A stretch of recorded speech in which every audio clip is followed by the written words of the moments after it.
안녕하세요. 박성호 변호사입니다. 반갑습니다. 오늘부터 2026년 세무사 1차 시험 선택 과목 중에 민법을 준비하게 돼서 준비하시는 여러분을 위해서 기본 강의를 시작하도록 하겠습니다. 총 8회로 잡혀 있고요. 그죠? 하루에 민법은 양이 좀 많아가지고 원래 우리 정규 수업 시간은 9시부터 4시까지예요. 중간에 점심시간 한 번 있고, 근데 민법은 그렇게 하면 8회에 끝낼 수가 없어서 9시부터 6시까지 오전 4시간, 오후 4시간 이렇게 진행을 합니다. 작년에 멋모르고 잘못 잡았다가 보강을 엄청 많이 했어요. 그래가지고 이번에는 그걸 고려해서 이렇게 잡았다라고 생각을 해주시면 되겠습니다. 일단 준비물 말씀드리겠습니다. 첫 번째, 교재 있으셔야 되겠죠? 제가 오래된 말랑말랑 세무사 민법 총칙 이거 준비해 주셔야 되고요. 항상 들어오는 질문이 있는데 그게 뭐냐면 작년 교재 사용 가능한가요? 맨날 들어오는 질문이에요. 가능합니다. 작년 교재 있으시면 그냥 보셔도 돼요. 그걸로 몇 번 보셨으면 오히려 눈에 많이 익으시는 작년 교재 그냥 쓰셔도 됩니다. 근데 제가 매년 기출문제가 나오면 시험이 나오면 기출문제를 반영해서 어느 정도 조금씩 개정은 하거든요. 근데 막 전면 개정 이런 건 아니어가지고 보시는데 크게 불편은 없으실 겁니다. 대신 페이지는 좀 달라지더라고요. 그건 어쩔 수가 없으니까 그것만 좀 감수하시면 작년 교재 그대로 쓰는 거 무방하다. 일단 첫 번째로 말씀드리고, 그다음 두 번째, 제가 매 시간마다 필기 노트를 나눠 드릴 거예요. 오늘 받아오셨죠? 필기 노트를 가지고 교재하고 필기 노트를 여기다가 전자칠판을 띄우면서 이렇게 설명을 드릴 겁니다. 왔다 갔다 하면서 필기 노트도 설명을 드리고, 그리고 교재 기본서에도 이렇게 전자칠판을 최대한 활용해서 이렇게 진행을 하겠습니다. 그래서 교재 필요하고 필기노트 반드시 필요하고요. 필기노트가 뭐 엄청나게 대단한 자료는 사실 아니에요. 우리 시험에 가장 많은 비중을 차지하는 게 판례거든요. 가장 많이 나오는 게. 그래서 판례를 좀 자세하게 사실관계를 넣어놓은 자료다. 물론 판례만 들어있는 건 또 아닙니다. 근데 판례가 대부분을 많이 차지한다. 판례 같은 거 사실관계를 그림을 그려서 설명을 하면 좀 쉬우니까. 그거 원래 칠판에다 하면 계속 지우고 또 쓰고 지우고 또 쓰고 막 이래야 되는데 그거 전자칠판을 사용하다 보니까 미리 제공해 드리는 겁니다. 엄청나게 중요한 자료는 아니다. 대신 복습할 때 이 판례 사실관계 어떻게 됐었지? 결론은 기억나는데 사실관계가 잘 생각이 안 나서 한번 다시 보고 싶다 했을 때 다시 한번 보시는 그 정도의 자료일 뿐입니다. 나중에는 그냥 기본서만 보시면 되게 준비를 하시는 걸 추천드립니다. 엄청나게 중요한 자료는 아니다. 하지만 수업을 들을 때는 꼭 필요한 자료다. 그리고 또 준비물이 있습니다. 퀴즈 하나 드려볼까요? 형을 엄청 좋아하는 동생이 누군지 아세요? 형을 엄청 좋아하는 동생? 형광펜. 네. 형광펜이 필요합니다, 여러분. 형광펜 2개가 필요한데요. 두 개. 다른 색깔로 2개를 좀 준비해 주세요. 제가 이거를 준비해 달라고 말씀드리는 이유가 몇 가지가 있습니다. 첫 번째는요. 저는 제가 수험생 때 좋아했던 수업이 교재에다가 밑줄을 다 쳐주는 수업을 좋아했어요. 그러니까 네가 알아서 중요한 건 네가 알아서 밑줄 쳐가 아니고 자 여러분 여기는 이렇게 밑줄 치셔야 됩니다. 저만 따라서 밑줄 치시면 돼요 라고 하는 수업을 좋아했어요. 약간은 능동적인 공부 이런 거 싫어했어요. 저는 수동적으로 시키는 것만 했으면 좋겠어 이런 걸 좋아했거든요. 그래가지고 밑줄 다 쳐드립니다. 한번 기본서 가볼까요? 기본서 가서 제가 이따가 어떻게 할 거냐면 기본서 이렇게 띄워드리잖아요. 이걸 띄우는 게 괜히 띄우는 게 아니고 같이 보면서 이따가 밑줄을 칠 거예요. 이렇게 자 여러분 밑줄 치셔야 됩니다. 여기다가 여기 특별법 우선의 원칙 이렇게 밑줄 치시면 돼요 하면서 같이 치면서 진행을 할 거예요. 그럼 여러분도 따라서 밑줄을 쳐주시면 돼요. 아시겠죠? 일단 색깔이 2가지인 이유는 좀 덜 중요한 건 노란색으로 할 거고요. 조금 더 중요한 거는 이렇게 좀 진한 색깔을 바꿔서 이렇게 밑줄을 칠 겁니다. 아시겠죠? 그래서 2가지 색깔이 필요하다고 말씀드리는 거예요. 그럼 뭐가 중요하고 뭐가 안 중요한 건데? 그럼 네가 알아서 판단한 거야? 제가 중요하다고 생각하는 게 뭐가 중요하겠습니까? 전혀 중요하지 않죠? 뭐가 중요합니까? 기출이 중요한 거예요. 기출이. 그래서 진한 색으로 밑줄 치는 건 최근 10년 동안 3회 이상 기출이다 라고 생각하시면 되고 노란색으로 밑줄 치는 거는 1회 이상 2회까지 기출되는 거다라고 생각하시면 되겠습니다. 그래서 밑줄을 치기 위해서 형광펜이 필요하다라고 말씀드렸습니다. 나 형광펜 싫어하는데 그냥 자대고 파란색으로 밑줄 치든지 빨간색으로 밑줄 치면 안 돼? 그거 하지 마시라고 제가 형광펜을 준비해달라고 말씀을 드린 거예요. 자대고 밑줄 치면 시간이 너무 오래 걸린단 말이에요. 책 깨끗하게 보는 거 좋아하시는 분들 있으시잖아요. 제가 그랬거든요. 제가 그래가지고 다 자대고 밑줄 쳐야 되고 막 성격이 이랬어요. 그래가지고 시간도 오래 걸리고 별로 좋지 않아. 근데 파란색 그냥 일반 펜으로 밑줄을 치다 보면 이게 막 삐뚤빼뚤해서 보기가 싫잖아요. 이건 또 싫은 거예요. 그래가지고 형광펜으로 잘을 안 대고 밑줄을 치면 좀 삐뚤빼뚤해도 그렇게 많이 티가 안 납니다. 볼만해요. 그래가지고 형광펜을 준비해달라고 말씀을 드린 겁니다. 아시겠죠? 형광펜을 하면 책 뒤에 이렇게 배든데 나 그게 싫던데 저도 그거 되게 싫어했거든요. 그래가지고 희어 멀건한 형광펜이 나왔어요. 막 진한 색 아니고 아시죠? 그 동화에서 나온 S&T 뭐 이런 게 있던데요. 제가 쓰는 거 약간 희어 멀건한 거 뭐 그런 거 준비해 주시면 좋겠습니다. 아니면 진한 색으로 그냥 팍팍 치셔도 되고요. 상관없습니다. 좀 막 쓰셨으면 좋겠어요. 교재는 막 쓰라는 게 아무거나 막 그 필기를 막 하고 이런 건 아니에요. 최대한 필기는 좀 적게 할 거예요. 교재 자체에는 그거를 안 하려고 필기 노트를 나눠드리는 거니까요. 그러니까 여기다가 다 때려 넣자, 사실관계 다 넣자 이런 생각은 하지 마시고 중요한 거 위주로 밑줄 치고 약간 가필하면서 그래도 조금은 깨끗하게 보시면 좋겠다라는 생각을 합니다. 뭐 깔끔하게가 아니고 좀 깨끗하게. 나중에 여러분들 세무사 되시고 나서 여러분들 뭐 공무원 하실 거예요? 공무원 세무사를 자격증 그 공무원 그 있잖아요. 가산점 있잖아요. 그러니까 공무원 한번 해봐야겠다. 그래서 실무 경력, 공직 경력을 좀 쌓은 다음에 나중에 나와서 그때부터 떼돈을 벌기 시작하겠다. 이런 분도 계실 거고, 아니면은 바로 근무 세무사 들어갈 거다. 이런 분도 계실 거고, 아니면은 세무사 자격증을 이용해서 그냥 대기업 이런 데 취업을 하겠다. 뭐 여러 가지 뭐 루트들이 많이 있잖아요. 근데 어쨌든 뭘 하시든지 간에 나중에 내 사무실, 내 책상은 하나 있을 거 아닙니까? 사무실은 없더라도. 그럼 내 책상에다가 뭔가 책을 많이 꽂아놔야 되겠죠. 자주 보는 책들 위주로 많이 꽂아놓게 되실 겁니다. 수험서를 아예 안 꽂아 놓으시지는 않을 거예요. 세법 같은 거 매년 바뀌긴 하지만 어쨌든 볼 일이 있을 거거든요. 그래서 세법 책이 가장 많이 보게 될 거고, 회계 많이 볼까요? 뭐 많이 볼 것 같지는 않은데 어쨌든 회계, 세법 두 개가 투탑 중요한 과목이니까 세법을 가장 많이 보시게 될 겁니다.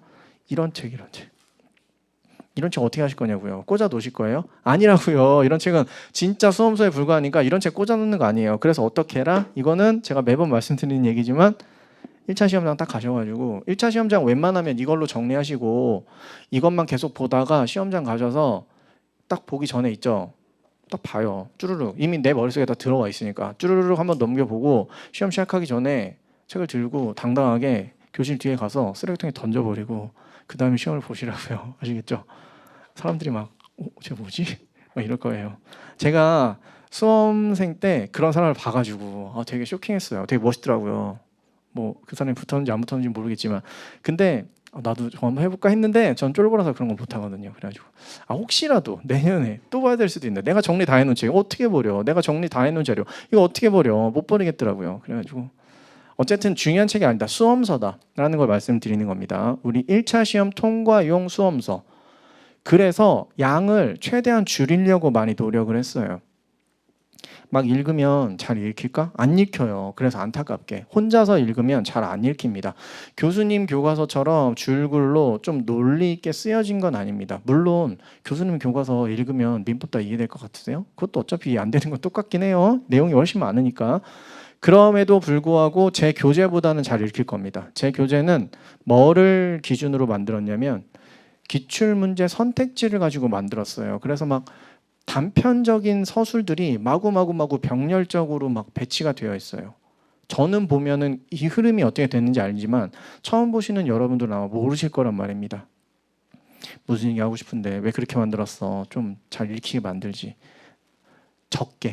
적은 교재의 그 중요성을 알기 때문에 그래서 그렇게 만들었습니다. 끊기고 중간에 뭐 읽는 게 잘 이해가 안 되는 건 수업으로 다 커버해 드릴 테니까 걱정하지 마시고요. 이렇게 진행하시면 되겠습니다. 그리고요. 그러다 보니까 좀 어려운 점이 하나 있는데 예습하기 어려워요. 예습하기가. 혼자서 보고 오시면 좀 아실까요? 잘 모르실 것 같아요. 근데 민법은 항상 또 함정 카드가 하나 있는 게 여러분들이 왜 민법 선택하셨는지 저는 잘은 모르지만 그래도 대충 예상을 하나 하는 게 어디선가 한번 민법은 들어본 적이 있어. 해서 오신 거 맞죠? 그렇잖아요. 그런 것도 아닌데 행소를 빼고 민법을 오시진 않았을 거예요. 맞죠? 그러니까 어디선가 한 번은 그래도 조금은 익숙하게 접해봤다라는 생각을 하기는 합니다. 그래서 예습을 그러면 할 수도 있지 않을까라는 생각을 한번 해봐요. 네, 반말은 아닙니다. 그래서 무슨 얘기하고 싶은데 자꾸 중원부냐. 만약에 예습을 하고 싶으시면 알려드릴게요. 제 교재가 220페이지 정도 되거든요. 뒤에 법조문 빼고. 근데 우리는 신에게는 8회 시간이 주어져 있잖아요. 그럼 나눠봅시다. 8, 2, 16, 8, 7, 56, 27.5. 약 하루에 30페이지 가량 나간다라고 생각하시면 되겠네요. 그냥 단순 계산했을 때. 물론 어느 부분, 판례가 많은 부분은 더 조금 나갈 거고 판례가 없는 부분 더 많이 나가겠지만 만약에 예습을 하신다면 한 요 정도 비중으로 예습을 하시면 되겠다라는 걸 말씀드리는 겁니다. 그럼에도 불구하고 예습하실 거예요? 안 하실 거죠?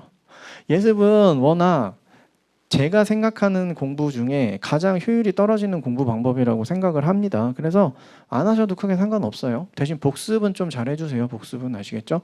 복습도 이따가 어떻게 하는지 좀 자세하게 설명드리도록 하겠습니다. 그 다음 두 번째, 질문. 궁금한 거 생기잖아요. 이제 질문 언제 하실 거예요? 질문은 수업 끝나고 해주세요. 아시겠죠? 쉬는 시간에는 질문 안 받겠습니다. 아시겠죠? 근데 끝나고 나서 여러분들 질문 다 하고 다 해결해드리고 집에 가니까 걱정하지 마시고요. 만약에 현장에서 현장 강의 오셨으면 질문 저 만났을 때 저 보고 직접 하시는 게 좋을 테니까 수업 끝나고 질문해 주시면 됩니다. 아니면 집에 가서 뭐 공부하다가 갑자기 이제 궁금한 게 생겼어. 온라인 이용해 주세요. 저 개인 수험 박상호 변호사의 수험 법학이라는 카페도 있고요. 네이버 카페. 그리고 우리 이지 홈페이지에 제 페이지가 있거든요. 거기 가서 보시면 질문할 수 있는 곳 있습니다. 거기다가 질문해 주셔도 되고요. 아시겠죠?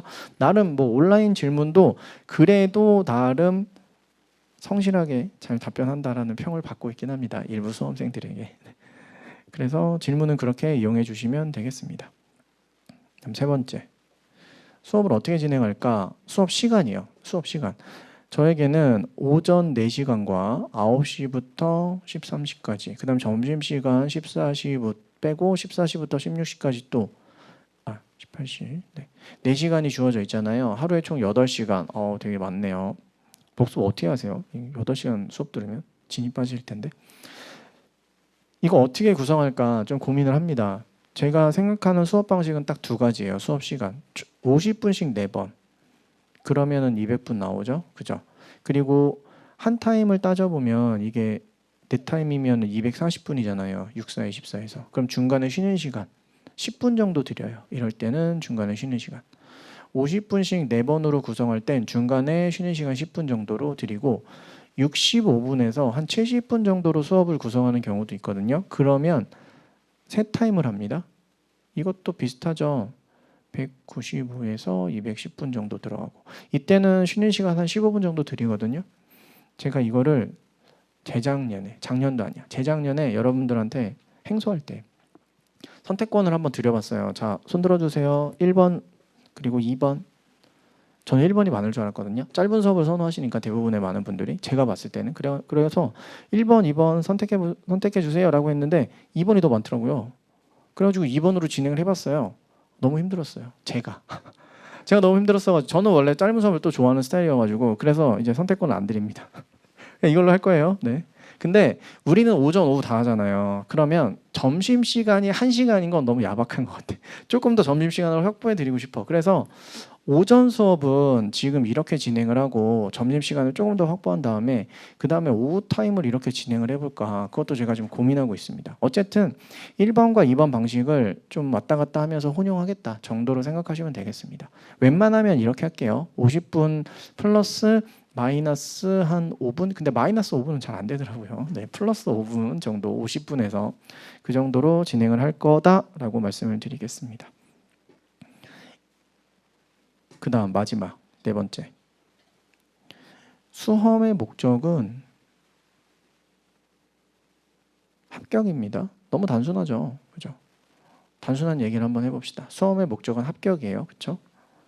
합격이 진짜 절대적이고 유일한 목표가 되어야 합니다. 수험이라는 게 되게 잔인해가지고 내가 과정을 아무리 잘하고 보람차게 하고 열심히 했다고 하더라도 목적 달성이 안 되면 내가 했던 과정들은 다 부정이 됩니다. 물론 뭐 인생에 도움이 안 되진 않겠죠. 도움이 되긴 하겠지만 그럼에도 불구하고 그 가치가 되게 많이 떨어져요. 내가 한 그동안의 방법과 이런 것들은 다 잘못된 거라고 일단 평가가 된단 말이에요. 반대로 내가 아무리 뭐 남들이 볼 때는 개차반으로 공부했던 것 같고 맨날 놀았던 것 같고 하지만 합격이라는 타이틀을 받게 되면 내가 한 행동은 다 잘한 게 되는 거예요. 수험이라는 건 all or nothing이죠. 그런 성격을 가지고 있습니다. 그래서 합격이 절대적이고 유일한 목표가 되어야 하고요. 합격을 위해서 이제 밑에부터 나가보자고요. 합격을 하려면 어떻게 해야 되지? 합격권 점수를 획득해야 돼요. 그죠? 합격권의 점수를 획득해야 됩니다. 합격권 점수를 획득하려면 어떻게 해야 되냐면 문제의 정답률을 올리고 1차 시험 민법 기준으로 말씀을 드리면 정답률을 올리고 시간을 적게 들여서 맞추면 되는 거예요. 맞죠? 이게 필요한 거예요. 그러면 이제 여기까지는 이제 기술적인 얘기였고 이제부터가 진짜입니다. 정답률 올리고 시간을 낮추려면 어떻게 해야 돼요? 시험에 뭐가 나오는지를 좀 파악을 해봐야 돼요. 시험에는 뭐가 나오냐면 이런 게 나옵니다. 판례가 등장을 하고요. 우리 1차 시험 과목으로서의 민법을 보면 판례가 나오고 조문이 나오고 법리가 나옵니다. 저는 이렇게 세 가지로 구분을 하거든요. 판례가 가장 많이 나옵니다. 판례는 결론을 알아야 돼요. 이 결론을 잘 알고 이해하기 위해서 사실관계를 알면 좋기 때문에 사실관계까지 설명을 좀 자세하게 드립니다. 저는 시험에 나오는 건 결론이에요. 조문은 뭘 해야 됩니까? 조문은 해석을 해야 돼요. 그죠? 그 다음에 법리는 저 뭐 같은 말이긴 한데 습득을 해야 된다라고 표현을 합니다. 그래서 문제의 정답을 올리고 시간을 적게 들이기 위해서는 판례와 조문과 법리를 잘 알아야 되는 거예요. 결국엔. 쉬운 말이네. 뭘 통해서 이렇게 알 수 있을까요? 다 외워버리면 돼요. 가장 공부의 왕도, 수험의 왕도는 암기입니다. 확실해요. 이건. 다 외우시면 돼요. 외우실 거예요? 외운다는 거에 이제 나는 원래 외우는 거 좀 잘하니까 되게 좋아요. 수험적으로 진짜 최적화되신 분입니다. 제가 뭐 도와드릴 게 많이 없네요. 잘 외우시기만 하면 돼요. 제가 너무 싫어했어요. 암기. 외우는 거를 너무너무 싫어해가지고 막 각 잡고 외우려고 하는 순간 스트레스 막 팍팍 받는 사람이었거든요. 그래서 저는 제 수험 생활은 어떻게 하면 안 외우고 이걸 돌파할 수 있을까를 생각하면서 이제 진행했던 거였어요. 그래서 제 나름대로 돌파구를 찾은 건 두 개였습니다. 암기를 좀 뚫기 위해서 안 외우고 각 잡고 외우는 걸 적게 하려고. 첫 번째가 이해입니다. 이해를 해놓으면 돼요.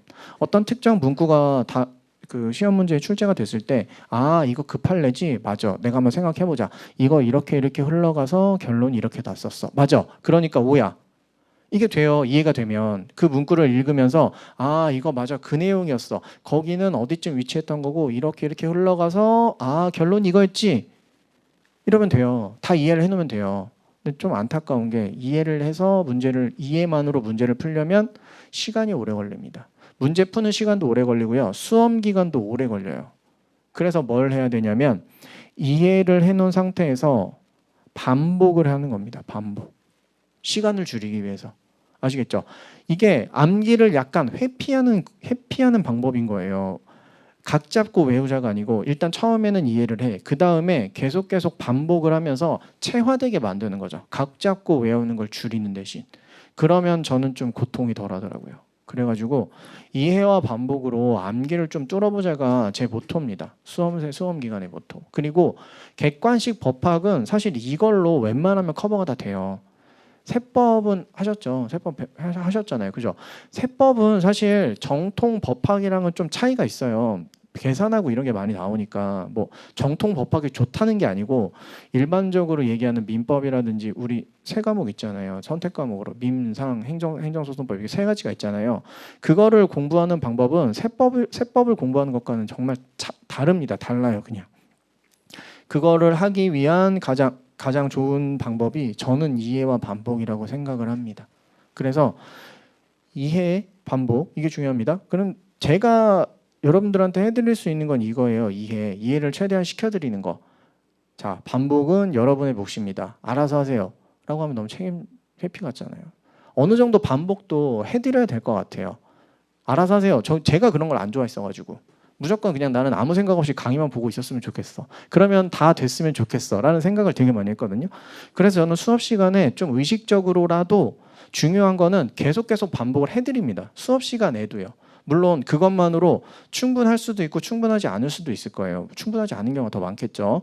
그럼에도 불구하고 많이 이해뿐만 아니고 반복도 좀 해드리니까 그거 여러분이 너무 했던 얘기 또 하네 라고 생각하지 마시고 계속 이제 좀 들어주세요. 반복을 네가 많이 하면 내 복습 시간이 줄어드는구나로 좀 받아들여 주셨으면 좋겠습니다. 아시겠죠? 그리고 저한테 시그널을 보내주세요. 표정으로 말씀하시면 됩니다. 어차피 말씀은 안 하실 거잖아요. 그죠? 잘 이해가 안 되는데요. 그거 다시 설명해 주라고 얘기 안 하실 거잖아요. 거의 안 하시더라고요. 그런 얘기. 이번에 행소법 진행하는데 그런 분이 좀 계셔가지고 수업 시간에 이렇게 말씀을 하신 분이 계시네라고 좀 이제 문화 컬처를 받긴 했는데 근데 잘 안 하시더라고요. 보통은. 그래가지고 표정으로 보여주시면 됩니다. 잘 이해가 안 되는데요? 라고 생각을 하시면 웬만하면 표정이 좀 잘 들어와요. 그래서 저분이 잘 이해가 안 되시는구나. 그러면 다시 한번 설명하고 요 방법으로도 설명해보고 요 방법으로도 설명해보고 이렇게 합니다. 그러다 보면 야 이제 그만해도 될 것 같아. 저 혼자서 막 신나가지고 막 3번씩 설명을 해. 근데 그만해도 될 것 같은데? 라는 표정을 또 보여주시면 또 이제 그만해도 되겠군요. 딱 끊고 좀 합니다. 그러니까 좀 표정으로 보여주시면 웬만하면 제가 캐치를 할 수가 있겠다. 이제는 코로나도 끝나서 마스크도 벗었으니까 표정이 좀 보이셔가지고 좋더라고요. 과거에 코로나 때는 마스크를 쓰고 계시니까 표정이 파악이 안 돼요. 그래서 저 혼자 막 열심히 했었는데 이제는 좀 파악이 된다. 표정으로라도 좀 보여주셔라. 자, 시작하겠습니다. 그리고요, 민총 하는데 여러분들이 민법을 어디서 얼마큼 배우고 오셨는지 그건 잘 모르잖아요, 저는. 그래서 초심자를 대상으로 하는 수업이다 로 생각을 하고 진행하겠습니다. 그리고 그게 맞겠죠? 나는 초심자라고 생각하실 거 아니에요, 여러분들은. 그죠? 나를 잘 안다고 생각하지 말아줬으면 좋겠어. 그죠? 네, 그렇게 생각하고 시작하도록 하겠습니다. 해볼까요? 시작하려고 하면 처음에 뭐 나와요?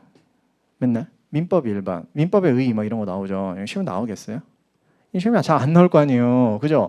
지금 여러분의 집중도가 제일 좋아. 왜냐하면 이제 새로운 과목 시작이잖아요. 회계, 세법 살짝 삐끗하긴 했는데 이제 재정학 그래프 그리는 거 별로 마음에 안 드는데 지금 와서 이제 민법 내가 그래도 민법 한번 들어봤는데 한번 좀 아는데 이제부터는 좀 제대로 해야겠다. 집중도 활활 다 모르는 거 다 외워버리겠어 라는 생각으로 지금 오셨잖아요. 지금 딱 제일 좋을 때. 근데 시작을 하는데 민법의 의 막 이런 거 나와. 이제 그 활활되는 불이 막 꺼지죠. 무슨 얘기하고 싶은데 무슨 얘기하고 싶냐면 지금 제일 중요한 거 하나 딱 하고 그 다음에 앞으로 와서 좀 덜 중요한 거 보려고요. 제일 중요한 거 먼저 하겠습니다. 어디 볼 거냐면요. 들어보셨죠? 관습법 하려고요. 관습법 요거 판례를 좀 설명드려보려고 합니다. 봅시다. 9페이지 2번 관습법 뭔지 아실 거잖아요. 해볼게요. 2002-1178 사건이었습니다. 갑은 성년 여성입니다. 용인 이씨세요. 갑은 원래 5명이에요. 총 5명. 여자분 5분. 5명이라는 거는 중요하지 않습니다. 어쨌든 용인 이씨 성년 여성이셨다. 을은 용인 이씨 종중을 얘기합니다. 종중 알고 계시죠? 그죠? 무슨 밀양 박씨 무슨 파 몇 대 뭐 이런 거 있잖아요. 그죠? 그래서 그런 종중들 있죠.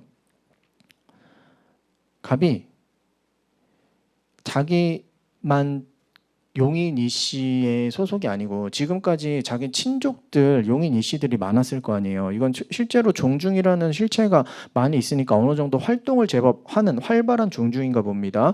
그래서 주변에 친지들을 살펴보니까 어느 정도 성년이 되면 자녀 학자금 같은 것 그리고 내가 어느 정도 나이가 되면 경로금 같은 것도 주더라고요. 종중에서 그런 걸 봤어요. 그래서 갑이 신청을 하는 겁니다. 저한테도 좀 주세요. 경로금, 자녀 학자금 신청 이렇게 신청을 합니다. 그리고 우리는 판례를 많이 보는데 뭐를 달라고 했어요. 근데 그래? 알겠어. 네 말이 일리가 있네. 줄게. 이러고 끝나는 경우가 있겠어요? 당연히 없겠죠. 다 판례인데 소송까지 갔다는 거 아니에요. 뭔가 트러블이 생겨서. 그리고 게다가 다 대법원 판례인데 대법원까지 간 사건들만 배우니까 우리는 거의 다. 항상 문제가 일어날 겁니다. 안 주죠. 거부. 안 줄 건데 이렇게 얘기를 합니다. 종중에서. 그럼 종중도 그냥 안 줄 거야. 이게 아니겠죠. 뭔가 이유가 있어야 될 거 아닙니까? 그죠? 왜가 있겠죠. 뭐죠? 출가 여성은 종중원이 아니다. 우리 종중원이 아니야. 너는 용인 이씨로 태어난 사람이긴 하지만 여성분이기 때문에 출가하는 순간 더 이상 우리 종원이 아니야. 그러니까 너한테는 못 주지. 아마 과거에 여자분은 이런 거 신청을 하신 적이 없었나 봐요. 그죠? 이분이 처음으로 신청을 했더니 아니야, 여자는 안 돼. 이렇게 얘기를 한 겁니다. 3번. 아닌데 내가 왜 종중원이 아니야? 종원 자격 확인 청구. 이렇게 확인 청구를 했습니다. 결국에는 내가 종중원 자격이 있고 종중원이라면 종중에서 일정 경로금이라든지 자녀 학자금 같은 걸 줘야 될 의무가 있기 때문에 종중원 자격의 확인을 청구하게 된 거겠죠. 봅시다. 1심, 2심에서는 기각됐어요. 원고 청구가 이 청구가 까였다고요. 그죠? 기각이라는 말 알고 계시죠? 원고 패소. 법원은요. 재판을 했을 거 아닙니까? 재판을 할 때 뭘 가지고 재판합니까? 근거법을 가지고 재판을 하겠죠. 만약에 우리나라 민법을 이렇게 펴봤어요. 가상입니다. 민법을 이제 이런 소송이 들어와서 이 소송을 받은 법원이 판결을 하기 위해서 민법을 펴봤어요. 그러니까 민법에 이런 내용이 있는 거예요. 예를 들어서 종중원은 예를 들어 성년이 되면 여성, 남성 할 것 없이 모두 다 해당 종중의 종중원이 된다라는 규정이 있으면 이 거부는 잘못된 게 맞아요. 맞죠? 민법에 그런 내용이 있다라면. 근데 민법에 예를 들어서 이런 내용이 있다고 해봅시다. 성년이 종중원으로서 성년이 되면 남성인 경우에 한해서 종중원 자격을 부여한다라는 규정이 있었다고 해봅시다. 그러면 이 거부는 타당한 거예요. 맞죠? 그런 규정은 없어요. 일단. 없습니다. 민법에는. 그럼 민법을 가지고 판단할 수는 없겠네요. 그래서 니네 종중 규약을 한번 가져와 봐. 종중 규약을 가져와 봐. 종중 규약을 보니까 이런 내용이 있는 겁니다. 용인 이씨 후손으로서 성년이 되면 회원 자격을 가진다라는 규약이 있는 겁니다. 남성, 여성이라고 구분은 되어 있지 않네요. 그죠? 근데 종중은 이게 원래 성년이라고 여기 되어 있긴 하지만 지금까지 항상 남성인 경우에만 종중 자격을 줬다. 종중원 자격을 줬다. 라고 주장을 했을 거고 갑은 무슨 얘기냐. 성년이라고만 되어 있으니까 남자, 여자 당연히 다 포함해야 되는 거 아니냐. 이게 지금 트러블이 생긴 거죠. 자, 그래서 1심, 2심에서 판결을 하면서 이렇게 근거를 단 겁니다. 아, 지금 성문법으로 여자가 종중원이 될 수 있다라고 규정하고 있는 법은 없어. 그렇다면 뭘 가지고 판단할 거야? 관습법을 가지고 판단할 거야. 우리 사회에서 지금까지 성년 여성이 종중원이 될 수 있다고 보고 있어? 안 된다고 보고 있어? 를 가지고 판단하겠다는 거예요. 1심, 2심에서 기각을 내렸다는 건 우리 현재 사회에서는 여성은 종중원이 될 수 없다라는 관습법이 있다라고 판단을 하게 된 거죠. 맞죠? 이거를 근거로 1심, 2심 청구를 기각한 겁니다. 1심, 2심 판결이 약간 그런 느낌 들지 않으세요? 시대에 뒤떨어졌다는 느낌이 들지 않으세요? 그죠? 물론 2002년도긴 하지만 그럼에도 불구하고 우리 헌법에는 뭐가 있어요? 남녀 평등이라는 게 있잖아요. 이제 남녀 평등이라고 말 쓰면 안 됩니까? 양성 평등. 그죠? 그래서 대법원에서 너무나 타당하게 이렇게 얘기를 한 겁니다. 야, 1심, 2심 니네 왜 이렇게 잘못 재판한 것 같아. 이런 관습법이 있다고? 여성은 종중원이 될 수 없다? 이런 말도 안 되는 관습법을 있다고 하면 어떡해. 관습법이 양성평등이라는 가장 상위법, 헌법에 위반되고 있어. 헌법 질서를 위반하고 있어. 그래서 더 이상 이 여성은 종중원이 될 수 없다라는 관습법의 효력은 부정되는 거야. 이제는 더 이상 인정될 수가 없어. 이렇게 얘기를 한 겁니다. 아시겠죠? 그렇다면 관습법에 대해서 한번 봅시다. 관습법. 진짜 관습법은 명문으로 있는 게 아니에요. 법원이 생각을 해보니까 판단을 해보니까 당사자의 주장을 듣고서는 판단을 해보니까 야, 우리 사회에는 원래 여성은 종중원이 될 수 없다라는 게 이미 관습이 존재해.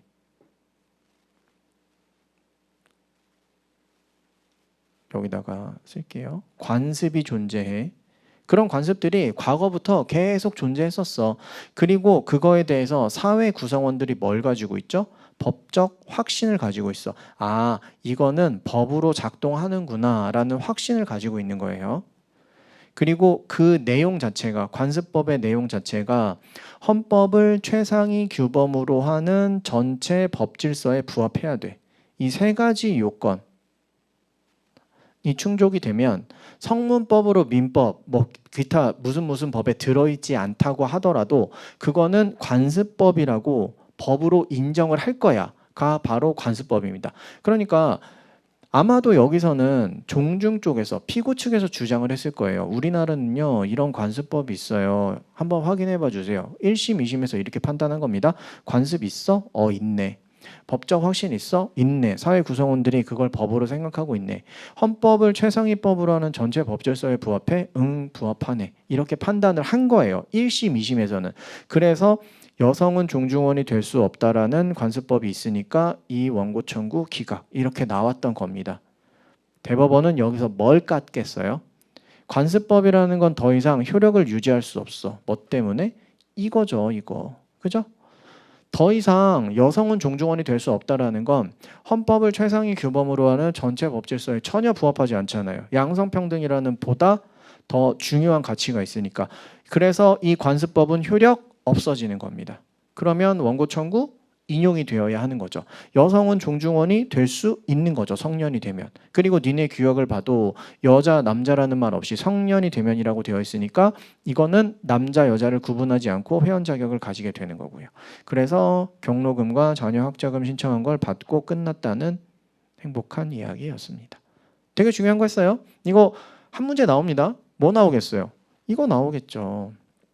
이 부분이잖아요. 중요한 거. 이거 뭐예요? 관습법의 성립 요건 아닙니까? 관확전 외우셔야 되죠. 두 문자. 두 문자를 제가 종종 드리는데 두 문자 알레르기 있으신 분 계세요? 너무 좋은 방법입니다. 두 문자는 좀 이렇게 너무 거부 반응 가지지 마시고 웬만하면 받아들여 주시면 수험 기간이 짧아집니다. 아시겠죠? 우리는 뭘 하는 게 아니죠? 학문을 하는 게 아닙니다. 우리는 수험을 하는 거예요. 그래서 무조건 맞춰야 되는 게 목표란 말입니다. 아시겠죠? 어떤 수단과 방법을 가리지 말고 가리지 않고도 물론 불법으로 뭔가를 하자는 얘기는 아니고요. 아시겠죠? 좀 꼼수 같은 거 잘 이용하자고요. 아시겠죠? 그중에 대표적인 게 두 문자입니다. 관습법의 성립 요건이죠. 관습법이 도대체 언제 성립하는 거야? 관습법의 성립 요건. 일단 그런 관습이 존재해야 되고요. 사회 구성원들이 그 관습을 법이라고 생각을 해야 돼요. 법적 확신이 있어야 되고요.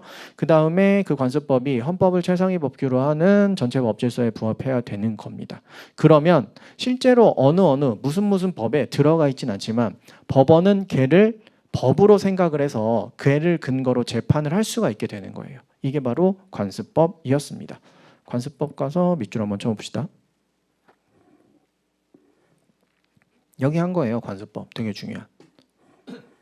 사회의 거듭된 관행으로 생성한 사회생활 규범, 사회의 법적 확신과 인식, 법적 규범으로 승인 강행. 이렇게 노란색으로 밑줄 치시면 됩니다. 제가 이제 처음에는 노란색, 진한색 이렇게 말씀드리는데 대충 나중에 보시면 색깔 구분하실 수 있으실 거예요. 그 다음에 성립 요건 봅시다. 첫 번째, 관행이나 관습이 존재, 관이죠. 두 번째, 사회 구성원들의 법적 확신. 그다음 세 번째, 헌법을 최상위 규범으로 하는 전체 법 질서에 반하지 아니하는 것. 까지 밑줄 치시면 되고요. 두 문자는 제가 동그라미를 칠 때도 있고 위에 방점을 찍을 때도 있거든요. 동그라미 이번엔 동그라미로 가볼까요? 관, 확, 전. 이렇게 동그라미 치시면 되겠습니다. 그리고 얘가 홀수 페이지니까 저는 보통 두 문자는 옆에 이렇게 써놓거든요. 이거는 여러분들이 좀 취사 선택하시면 되는데 제가 빨간색으로 교재에다가 쓰는 거는 웬만하면 같이 써주시고 두 문자 이런 거 많이 쓸 거고 좀 중요한 필기 같은 건 할 거거든요. 빨간색으로. 가끔씩 파란색으로 쓰는 거 있어요. 근데 파란색으로 쓰는 거는 선택권을 드리겠습니다. 쓰셔도 되고 안 쓰셔도 돼요. 그거는 제가 그냥 필요하다고 생각해서 쓰는 거니까. 그래서 중요한 거 관습법 하나 있습니다. 이제 앞으로 가서 좀 덜 중요한 거 알아가 봅시다. 민법에 의의, 이제 덜 중요한 거 나오네요. 민법이란 사람의 재산관계와 가족관계를 규율하는 법으로서 사람이기만 하면 누구에게나 일반적으로 적용되며 권리와 의무의 발생, 변경, 소멸을 정하는 실체법이다. 되게 여러 가지 말 나오네요. 특별법 우선의 원칙 들어보신 적 있으시죠? 그죠? 뭐가 있어요? 일반법은 민법이고 특별법은 민법의 특별법인 상법 같은 게 있습니다. 그러면 민법과 상법이 만약에 충돌되는 개념이 있다라고 하면 상법이 우선적으로 적용되는 겁니다.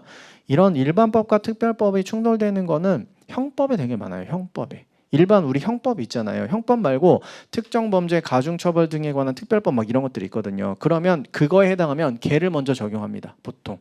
야, 이렇게 나쁜 짓을 하는 거면 더 중하게 엄하게 처벌하자라는 특별법이 되게 많아요. 형사법 쪽에. 특별법 우선의 원칙이라는 거 한번 생각해 보시고, 그 다음에 실체법은 뭘 얘기하는 거예요? 권리 의무를 규정하고 있는 게 실체법입니다. 실체법에 대응되는 개념은 뭐죠? 절차법입니다. 절차법. 예를 들어서 뭐 민사소송법 같은 거 있죠. 소송 절차를 규정해 놓은 것. 그런 것들이 절차법이 됩니다. 어쨌든 민법은 권리 의무 변동, 발생, 변경, 소멸을 정하는 실체법이다. 한번 들어보시면 되는 거고. 자, 민법의 법원 가보겠습니다. 뭐 이거 너무 쉬운 거라서 알고 계시죠? 이 민법의 법원이 진짜 서초동에 있는 서울중앙지방법원을 얘기하는 게 아니라는 건 알고 계시죠? 그죠? 여기서 가장 가까운 지난 겨울에 그 소요 사태가 일어났던 서울 서부지방법원을 얘기하는 건 아니라고요. 이건 뭘 얘기하는 거죠? 근원원을 얘기하는 겁니다. 근원원. 이게 뭔 얘기인데 법의 근원이라는 게 도대체 뭔 얘기야? 아까 전에 말씀드렸다시피 소송이 제기가 되면 재판부는 뭘 합니까? 판결을 해야 되잖아요. 뭘 근거로 판결을 해야 돼요? 법을 근거로 판결을 해야죠. 그 근거가 되는 법이 도대체 뭐냐예요. 아, 알지. 그 이만한 대법전 이런 거 있던데 꼭 그것만이어야 할까요? 다른 것도 있을 수가 있다는 게 바로 여기에서 이야기하고 있는 내용입니다. 밑줄 쳐볼까요? 제1조. 그래서 대한민국 민법 1조는 이렇게 되어 있습니다. 민사에 관하여. 이거 좀 띄어서 밑줄 쳐볼게요. 법률에 규정이 없으면 관습법에 의하고 관습법이 없으면 조리에 의한다 라고 되어 있거든요. 워낙 옛날 법이라서. 그리고 법, 관, 조 이렇게 동그라미 쳐주시면 되겠습니다. 얘도 써야 될까요? 법, 관, 조? 벌써 두 문자 2개 나왔습니다. 잘하면 두 문제까지도 맞히실 수 있습니다. 지금 법관조 나오는 조문입니다. 어떻게 나오냐고요? 되게 쉽게 나와요. 이거 뭐예요? 딱 순서를 붙여서 설명하는 거잖아요. 처음에 일단 법률을 먼저 봐. 근데 법률에 지금 이 사건에 해당하는 규정이 없는 것 같아. 그러면 관습법이 있는지 봐. 관습법이 있으면 그걸 적용하면 되고 관습법 없으면 어떻게? 그러면 조리에 의해서 판단하면 돼. 이거잖아요. 순서 바꿔서 그냥 나와요. 법률에 규정이 없으면 조리 아니면 관습법. 이렇게 나오면 그냥 땡. 그래서 법관조 그냥 이렇게 푸는 겁니다. 하나씩 살펴봅시다. 민사에 관하여 법률에 규정이 없으면 이 법률이 뭔지 알아야 될 거 아니에요. 그죠? 이 법률 뭐 그냥 법이지. 법이 뭔데? 민법은 정의의 학문. 저스티스 아니고요. 데피니션, 정의를 계속 합니다. 법 공부하다 보면 사람이 되게 쪼잔해진다 막 이런 생각이 많이 들거든요. 왜냐하면 하나하나 정의를 해야 돼요. 그거에 대해서. 특히나 민법 총칙은 그런 게 너무 많습니다. 다 정의를 해줘야 돼요. 사람은 생존한 동안 권리와 의무의 주체가 된다. 생존이 뭔데? 살아있는 거지. 아, 살아있는 게 뭐냐고 이렇게 막 물어본단 말이에요. 아, 살아있는 거? 출생부터 사망까지지. 출생이 뭔데? 태어나는 거지. 태어나는 거 언제부터 태어나는 거야? 진통? 아니면은 일부 노출? 전부 노출? 아니면은 뭐 태아로서 뭐 배아가 됐을 때 언제를 존재 출생으로 볼 거야? 형법에서는 진통설로 보고요. 우리 민법에서는 전부 노출설을 통설로 봅니다. 그게 무슨 차이가 있는데 도대체? 형법에서 진통이 왔는데 되게 끔찍한 일이긴 하지만 그 태아를 죽이면 살인이에요. 살인. 근데 진통 전에 죽이면 그건 낙태가 되는 거예요. 그래서 법적 처벌이 달라질 수 있는 겁니다. 그래서 정의가 중요한 거예요. 민법에서는 전부 노출설이라고 그랬죠. 전부 노출이 되기 전에는 권리와 의무의 귀속 주체가 되지 못해요. 그러니까 지금 아기가 나오고 있는 상황이야. 근데 아직 다리 한쪽이 안 나왔어. 그러면 걔한테 징역 못 한다고요. 근데 다리까지 다 나왔어. 그러면 바로 증여할 수 있어요. 이름이 없고 이런 건 상관없습니다. 그냥 증여할 수 있다고요. 이해가 되시죠? 그러면 출생은 전부 노출설이야. 사망은 언제예요? 사망? 죽은 거지. 언제 죽은 거냐고요. 심장이 멈췄을 때? 뇌사인 사람은 죽었다고 봐야 돼요? 이게 되게 애매하잖아요. 우리 통설은 심장 정지설을 채택하고 있습니다. 그래서 심장이 딱 정지하면 죽은 사람인 거예요. 심장이 아직까지 뛰고 있어. 근데 막 계속 왔다 갔다 하고 계셔. 죽을지 말지 지금 이러고 계신 분이에요. 증여할 수 있어요? 할 수 있다고요. 심장이 뛰고 있으니까. 근데 심장이 딱 멈추는 순간 더 이상 증여는 못 해요. 그리고 그 사람이 가지고 있는 권리 의무는 싹 다 상속인한테 넘어가게 되는 겁니다. 아시겠죠? 그래서 그런 거 하나하나 정의하는 게 되게 중요한 거예요. 그런 거 하나하나가. 그래서 쪼잔해진다. 쪼잔해진다. 쪼잔하게 계속 보겠습니다. 지금 법률을 그래서 정의를 해야 되는 거예요. 이 법이 도대체 뭔데? 첫 번째 우리가 생각하는 거. 법은 그냥 국회에서 만드는 게 법 아니에요? 라고 생각하시면 경기도 오산이다. 봅시다. 민사 분쟁이 생겼을 경우 이를 해결하기 위한 법규가 필요하고요. 법원이란 민사에 관한 적용 법규를 말한다. 재판 규범이라고 생각하시면 됩니다. 가장 심플하게. 재판 규범이 바로 법원입니다. 이 법원은 재판 규범이 되느냐 안 되느냐의 문제인 거예요. 판사님이 재판할 때 쓸 수 있는 근거인지 아닌지 아시겠죠? 첫 번째, 제1조에서 법률이라는 말이 있으니까 이거 법률을 이제 해석하러 온 거예요. 제1조의 법률. 1조의 법률은 뭘 얘기하는지 봅시다.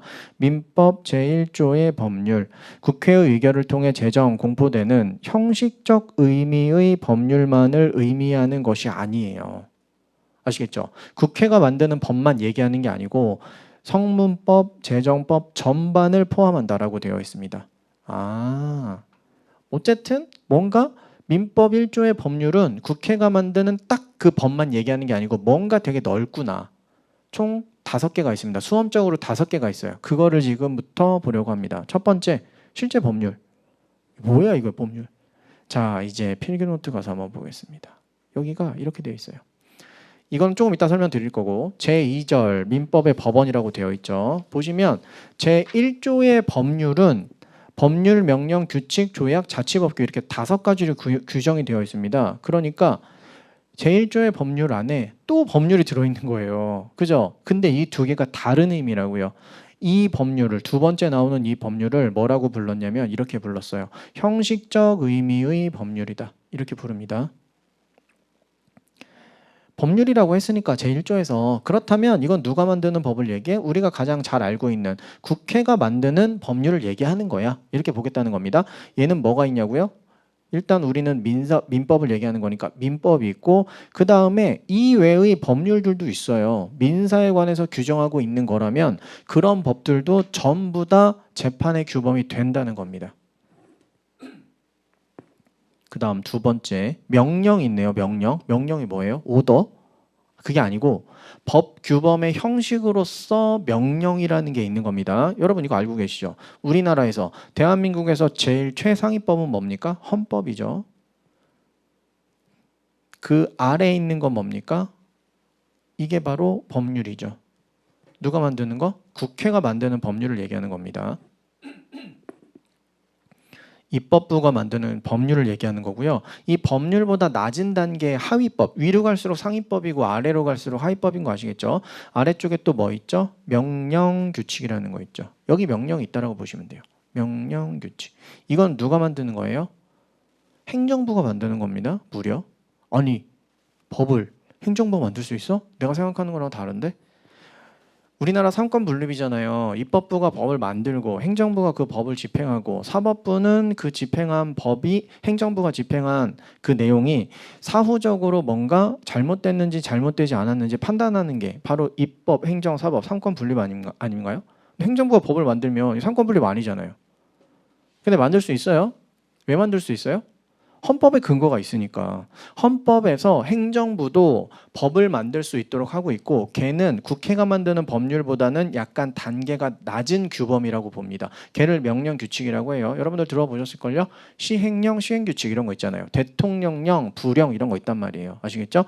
행정부도 만들 수 있습니다. 오, 좋네. 그러면 법률이랑 그럼 국회는 행정부가 완전 짱이네. 국회는 법을 만드는 것밖에 못하는데 행정부는 만들어서 시행까지 할 수 있는 거잖아요. 자기들이 물론 뭐가 있죠? 상위법에 반하면 안 되죠. 하위법은. 그래서 헌법을 최상위법으로 해서 법률은 헌법에 위반되면 안 되고 명령규칙은 법률과 헌법에 위반되면 안 되는 겁니다. 아시겠죠? 그 한도에서만 만들 수 있는 거예요. 너무나 당연히. 그 아래는 또 뭐가 있습니까? 조례 같은 것들이 있죠. 자치법규, 지자체에서 만드는 것. 예를 들어서 조례 이런 거 만들면 돼요. 대한민국에서 형법에서 사람을 살인한 자는 사형, 무기 또는 5년 이상의 징역에 처한다라고 되어 있거든요. 근데 우리 서울시에서는 안 돼, 안 돼. 범죄가 너무 많은 것 같아. 우리 서울시에서는 사람을 살인하면 언제나 사형이야. 만들면 상위법에 반하는 거니까 안 되는 거라고요. 아시겠죠? 그래서 그런 거 못 만듭니다. 조례로. 조례로 뭐 만드는지 아세요? 주차장 조례 이런 거 만들어요. 건물 만들 때 우리 서울시는 워낙 주차장이 많이 부족하고 이러니까 어느 일정 대수 이상을 확보해야만 건축 허가 해줄 거야. 뭐 이런 것들 만드는 거라고요. 아시겠죠? 상위법에 반하면 안 되는 겁니다. 그래서 명령이 바로 그런 거예요. 누가 만드는 거라고요? 바이 행정부가 만드는 걸 명령이라고 하고요. 우리 시험에 엄청나게 많이 나오는 명령이 뭡니까? 대통령의 긴급명령이 있습니다.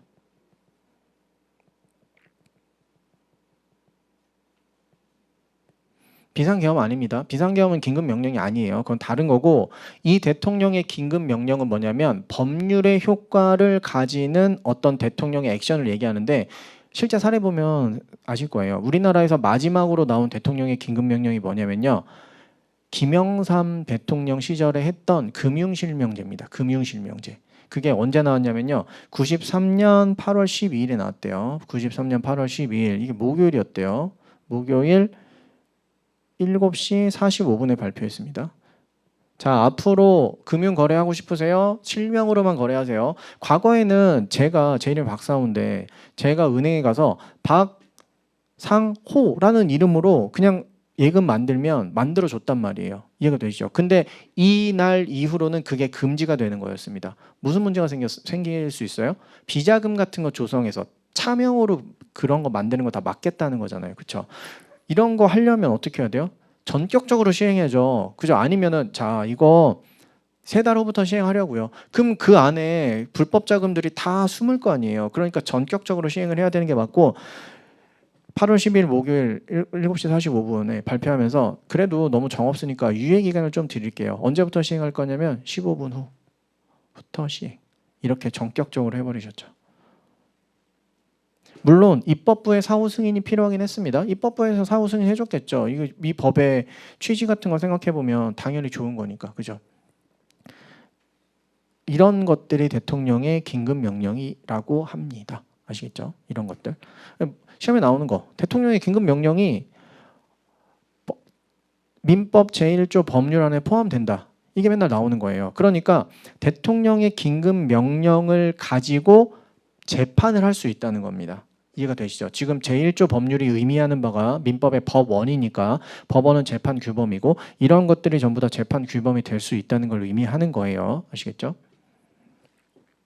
그 다음 규칙 봅시다. 규칙. 규칙은 뭐가 있냐면 대법원 규칙이 있습니다. 대법원 규칙.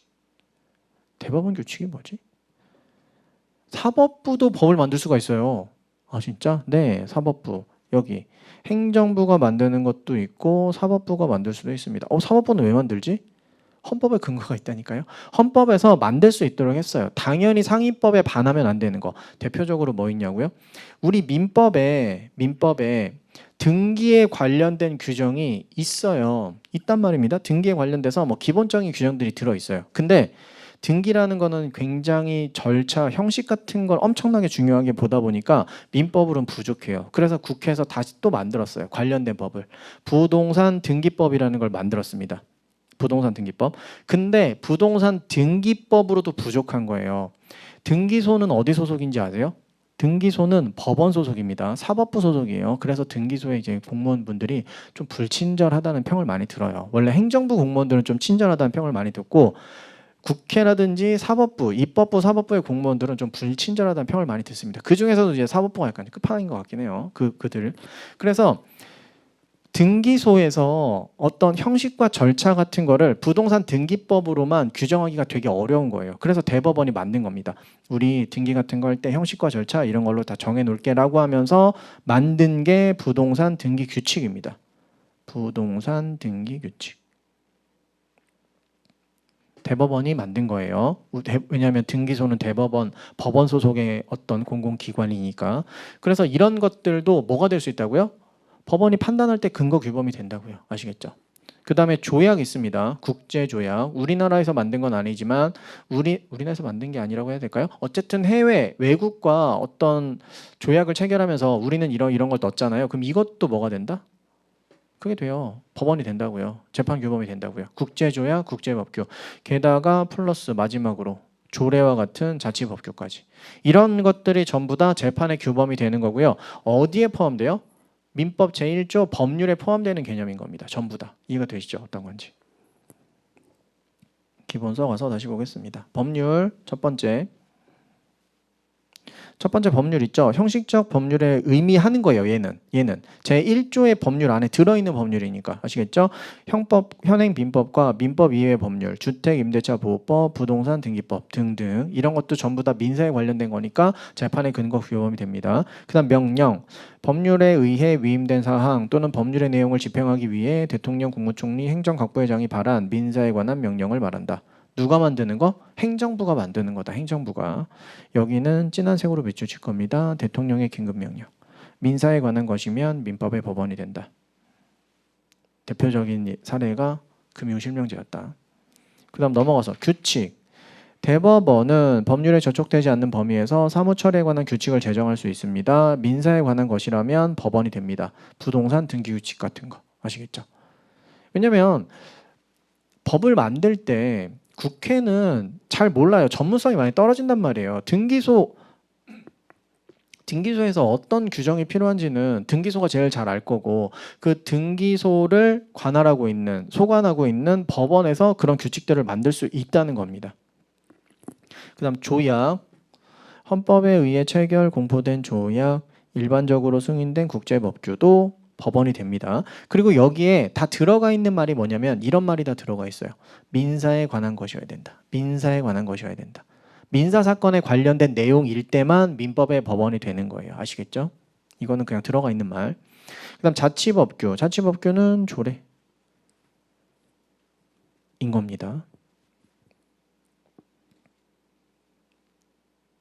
그러면 뭘 봤죠? 우리는 민법 1조에서 법률을 봤어요. 민법 1조의 법률이 실제 형식적 의미의 법률도 있고 명령도 있고 규칙도 있고 조약도 있고 자치법규도 있다. 이렇게 총 5가지가 민법 1조의 법률에 포함되는구나 라고 생각을 하시면 되겠습니다. 그러면 얘를 봤으니까 이제 어디로 가야 돼요? 관습법으로 가야죠. 관습법은 불문법이겠죠. 뭐가 없으니까?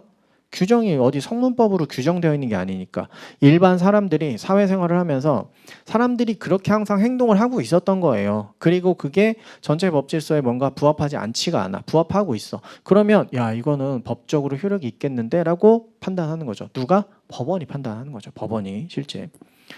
그래서 관확전이라는 요건이 있고요. 그 다음 밑에 관습법은 도대체 언제 성립하고 언제 없어지는지 봅시다. 관습법의 효력 1번 관습법이 사회질서의 변화로 인하여 그 적용 시점에서 전체 법질서에 부합하지 않게 되었다면 법적 효력은 부정됩니다. 진한색 밑줄 쳤어요. 이게 무슨 얘기인지 봅시다. 별거 아닙니다. 여기서 얘기한 거였거든요. 대법원에서 원고 청구를 인용하면서 뭐를 근거로 댔냐면 1심, 2심에서 판단했을 때 근거로 잡았던 관습법의 효력을 부정했잖아요. 이런 관습법은 이제 효력이 없어. 과거에 있었는지는 모르겠어. 근데 더 이상은 효력이 없어 라고 하면서 근거를 대야 되잖아요. 근거가 뭐였죠? 세 번째 요건이 까였으니까. 그렇다면 성립돼 있어서 효력을 발생하고 있었던 관습법도 더 이상 효력이 없어지는 거잖아요. 지금 그거를 그냥 쓴 것뿐이에요. 관습법이 사회 질서의 변화로 인하여 이젠 양성평등이라는 개념이 훨씬 더 중요하게 되었으니까 적용 시점에서 전체 법 질서에 부합하지 않게 되었습니까? 관습법의 법적 효력은 부정된다. 어렵지 않으시죠? 3번 요건 탈락, 관습법 효력 없어짐 이거예요. 다음 장 넘어가셔서 노란색으로 밑줄 치겠습니다. 여성에게는 종원의 자격을 부여하지 않는 종래 관습법 있긴 있었단 말이에요. 있긴 있었는데 이건 헌법상 양성평등 원칙에 반한다. 그리고 여기 읽어보시면 사회 구성원들의 법적 확신은 상당히 약화되어 있으며라는 표현을 합니다. 이거는 무슨 얘기냐면 이거예요. 우리 대법원이 판단했을 때 3번 요건 탈락은 너무나 확실해. 근데 2번 요건도 조금 애매하다 니네 이거.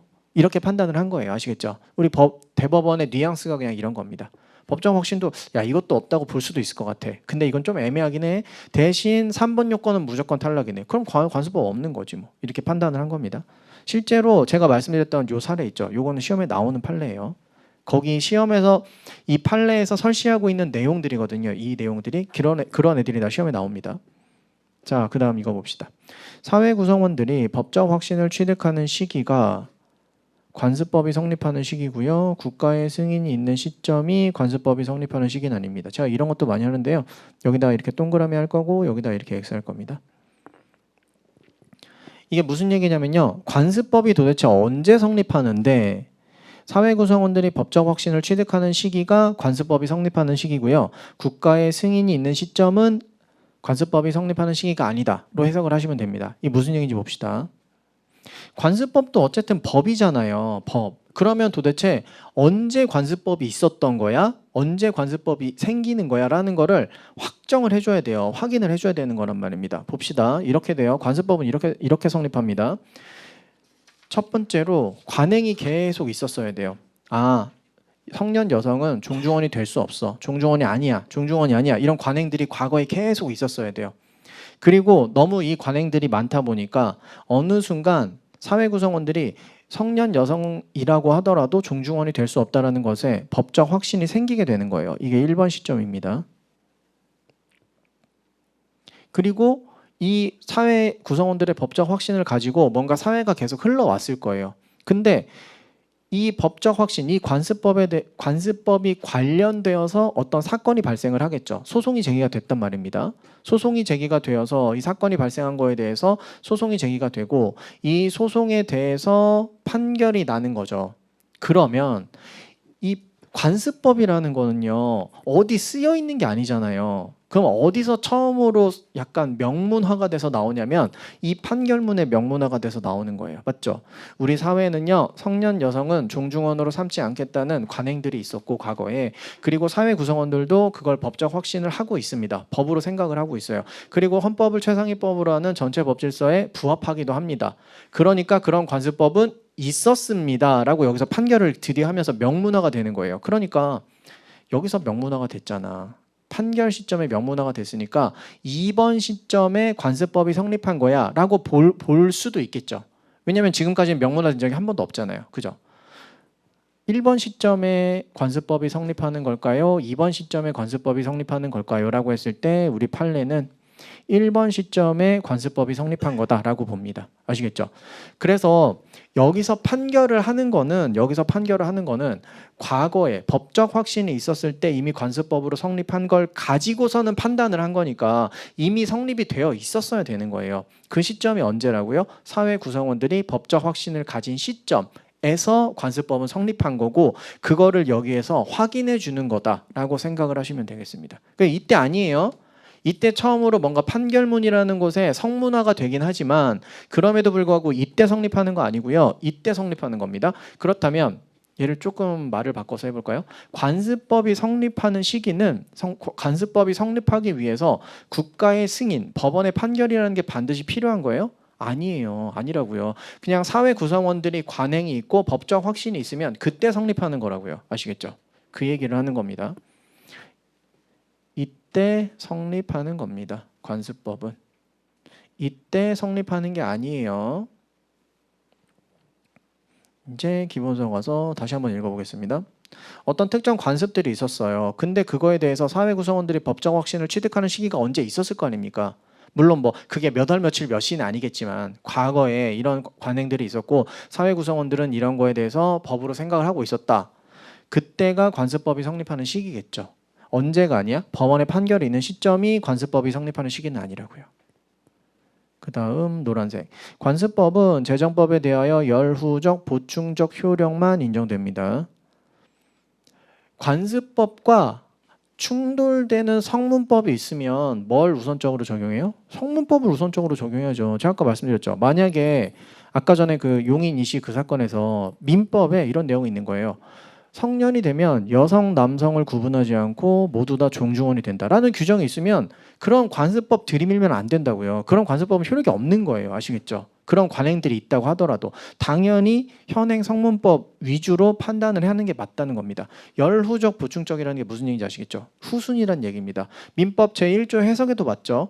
민사에 관하여 법률의 규정이 없으면 관습법에 의하고 라고 하면서 법률을 먼저 확인을 해라 라고 얘기하고 있죠. 고려해라 라고 얘기를 하고 있기 때문이죠. 이게 바로 그 판례입니다. 다수 의견 기타 등등. 그 다음에 판례가 여러분 법을 그래도 어느 정도 좀 공부해 보셨죠? 이런 거 다 읽을 줄 아시죠? 대판, 대법원 판례, 전합, 전원합의체. 전원합의체 아시죠? 2005년 7월 21일 이게 선고한 날짜고요. 뒤쪽에 있는 2002 다 1178이 판례 번호입니다. 이 다가 뭐예요? 민사사건 대법원 사건이라는 뜻입니다. 민사사건은 1심이 가, 2심이 나, 대법원 3심이 다 이렇게 가나 다로 되어 있어요. 상식, 형사사건, 고노도, 그리고 행정사건, 구누두 이렇게 되어 있습니다. 가장 유명한 애들. 전원합의체 아세요? 전원합의체? 중요한데. 우리 시험에서는 그렇게까지 중요한 건 아닌데 전원합의체 한번 설명드려볼까요? 재밌는 건데. 전원합의체. 퀴즈. 대한민국 우리나라의 대법관이 몇 명이게요? 맞춰보세요. 상품은 교재입니다. 드려가지고. 네, 맞춰보세요. 대법관 몇 명인지 아세요? 찍어보세요. 한 명은 아니겠죠. 네, 몇 명일까요? 100명도 아닐 겁니다. 요즘에 좀 많이 얘기가 나왔었는데 몇 명 잘 모르세요? 9명일 것 같으세요? 헌법재판소 재판관은 9명입니다. 대법관은 총 14분이세요. 14명. 우리나라 대한민국 14명입니다. 13분으로 알고 계신 분이 가끔 계세요. 근데 그것도 약간 그 이유가 있습니다. 이유가 있어요. 가끔씩 뉴스에서 나오거든요. 오늘 대법관 13명이서 모여서 무슨 판결을 내렸습니다라는 얘기가 가끔 나오거든요. 그래서 13분으로 알고 계신 분이 좀 계십니다. 자, 대법관 14분이 어떻게 구성되어 있는지 봅시다. 대장 누구예요? 대법관님들 중에 대장? 대법원장. 대법원장 대한민국에서 몇 등입니까? 3등. 의전서열 3등이잖아요. 1등 누구예요? 대통령, 행정부장. 2등은 누구예요? 입법부장, 국회의장. 3등이 바로 사법부장인데 대법원장, 헌법재판소장이 공동 3등이라고 생각하시면 됩니다. 의전서열 3등.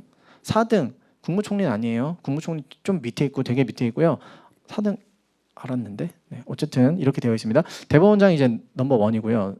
대법관님 중에서 두 번째 2등이 누구예요? 법원행정처장이라고 계십니다. 법원행정처장. 최근에 막 그 작년 12월 3일에 이제 비상계엄 사태가 생기고 나서 국회에서 이것저것 위원회 같은 거 막 열면서 대법원에서 대법원 의견을 들어보기 위해서 누굴 부르면 항상 이분을 부르시는 거예요. 왜냐하면 법원의 행정에 관련된 일을 담당하는 총책임자라고 생각하시면 됩니다. 그래서 법원 행정처장님은요, 뭘 안 하시? 재판을 안 하세요. 재판에 관여를 안 하십니다. 이분은요. 그러면 이제 몇 명 남아요? 12명 남아있죠. 이 12분이 총 4명으로 소부를 구성한다라고 합니다. 소부. 그래서 우리 사건 1심 졌어. 불복. 2심 졌어. 불복해서 대법원 가잖아요. 그러면 어디로 가냐면 1부로 갈 수도 있고 2부로 갈 수도 있고 3부로 갈 수도 있는 겁니다. 이렇게 대법원은 1부, 2부, 3부로 구성이 되어 있어요. 여기 각각 대법관님 몇 명씩? 4명씩 계시는 거죠. 대법원장님은요? 평소에는 여기 구성이 안 되어 있으니까 평소에는 재판 안 하십니다. 라고 생각하시면 돼요. 이분은 원래 안 하시는 분이고 이렇게 해서 우리나라에서 올라오는 각종 대법원 사건들을 다 담당해서 하는 거예요. 현실적으로 되게 어렵겠죠. 어떻게 이 1부, 2부, 3부로 다 해결하겠습니까? 되게 어려울 거예요. 그래서 이 네 분이 다 하시는 게 아니겠죠. 엄청나게 많은 사람들이 달려 있습니다. 여기에. 각종 뭐 부장 판사님들부터 해서 부장 판사님 하시던 분들도 다 여기 연구관으로 막 엄청 붙어 있는 거예요. 그래서 그분들이 다 이제 걸르고 이렇게 하는 겁니다. 자, 이렇게 해서 원래 여기서 대법원 이번에 여기 배당되면 여기서 판결, 여기 배당되면 여기서 판결 내리는데 중요한 사건이에요. 이번에 이 사건이라고 해볼게요. 성년 여성한테 종중원 지위를 인정해야 돼, 인정 안 해야 돼? 이 사건이 들어온 거예요. 어디로? 3부로 들어왔다 해봅시다. 대법원 3부. 그러면 이 사건 중요한데? 과거에 우리 재판부는 전부 다 성년 여성은 종중원이 되면 될 수 없다라는 걸 전제로 해서 판결을 내렸었던 거예요. 근데 대법관님들이 생각을 해보니까 더 이상 이거는 이렇게 하면 안 되겠는데? 지금까지 진행해왔던 우리가 이제 견제해왔던 우리의 의견을 바꿔야 될 수도 있겠어. 라고 하면 자 한번 모이세요 하는 거예요. 한번 모이세요. 대법관님들 싹 다 모이세요 합니다. 그러면 법원 행정처장님 빼고 나머지 13분이 모이시는 거예요. 그걸 전원합의체라고 하는 겁니다. 사회적으로 굉장히 중요한 사건 아니면은 과거에 있었던 우리 판례의 태도를 바꿀 수 있는 상황이다. 그런 의심이 될 때 그랬을 때 한번 부르는 게 바로 전원합의체입니다. 그럼 전원합의체 싹 모이죠. 몇 명이에요? 총 13분이잖아요. 다 모였죠. 그러면 이분들이 그 사건에 대해서 토론을 하고 결론을 내는데 어떻게 내죠? 자기 이름을 걸고 나는 찬성이야, 나는 반대다 하면서 이제 내는 거예요. 아시겠죠? 그래서 다수결로 결정 내버립니다. 7대 6으로 갈려도 7명인 쪽이 이기는 거예요. 이게 그리고 시험에 나오면 얘가 맞는 거예요. 이 의견이 나오면 시험에 나오면 틀리는 겁니다. 무슨 얘기인지 아시겠죠? 어쨌든 우리 판례는 다수의 의견으로 나가게 되는 거니까. 이해가 되시죠? 대법관님들이 자기 실명을 걸면서 자기 논리를 가지고 쓴단 말이에요. 그러니까 이걸 읽으면 또 이해가 안 될까요? 납득이 안 되겠어요? 당연히 납득이 되겠죠. 글 쓰시는 것만 평생 하시던 분들인데. 그러니까 이런 거는 아예 모르는 게 좋아요. 모르는 게. 우리는 어차피 수험적으로는 이게 중요한 거니까. 이게 전원합의체입니다. 전원합의체. 그래서 말씀드렸죠. 되게 중요한 사건이에요. 보통 사회적으로 되게 큰 이슈가 됐든지 아니면은 이렇게 뭔가 지금까지 견제해왔던 우리 대법원의 태도를 바꿔야 되는 이런 사건들을 일 때 전원합의체가 회부가 돼서 전원합의체에서 결론이 나오는 거니까 누가 좋아하겠어요? 출제위원 들어가시는 우리 교수님들 되게 좋아하시겠죠. 전원합의체 판결에 딱 뜨면 그거에 대해서 평석이 쫘르륵 쏟아지는 거예요. 이번에 대법원 전원합의체 판결을 환영한다. 야 아니지, 지금 시대가 어느 시대인데 아직 그렇게 판단하고 있어. 이런 식으로 뭔가 비판도 하고 뭔가 이제 칭찬도 하고 이러면서 이제 이슈가 많이 되는 거죠. 그러니까 그분들이 들어가시면 시험을 내고 싶을 거 아니에요. 그죠? 그래서 중요한 겁니다. 근데 우리가 쓰는 시험이었으면 그 판례 하나가 예를 들어서 100점 만점에 25점 막 이렇게 50점 막 이렇게까지 차지를 해요. 근데 우리는 객관식이잖아요. 많이 나와봤자 2.5점이에요. 그것도 배점이 높을 때 아니면 선택지 한 줄로 쳐야 된다든지. 그래서 우리는 전원합의체라는 거에 대해서 그렇게까지 중요도를 둘 필요는 없겠다. 그렇게까지 객관식 법학에서는. 근데 안 중요한 건 아니에요. 항상 들어가시는 분들은 거의 비슷하니까 교수님들은 뭐 맨날 중요하다고 생각하시는 거 많이 될 테니까. 그래서 이런 거는 한번 전압이라고 돼 있으면 한번 좀 주의 있게 봐야겠네 정도 생각하시면 충분하겠다. 입니다. 재밌죠? 전압이체. 판례가 인정한 관습법을 하려고 했더니 벌써 시간이 65분도 할만하십니까? 오전 수업은 그럼 오늘은 그렇게 진행하도록 하겠습니다. 잠깐 쉬었다가 하겠습니다.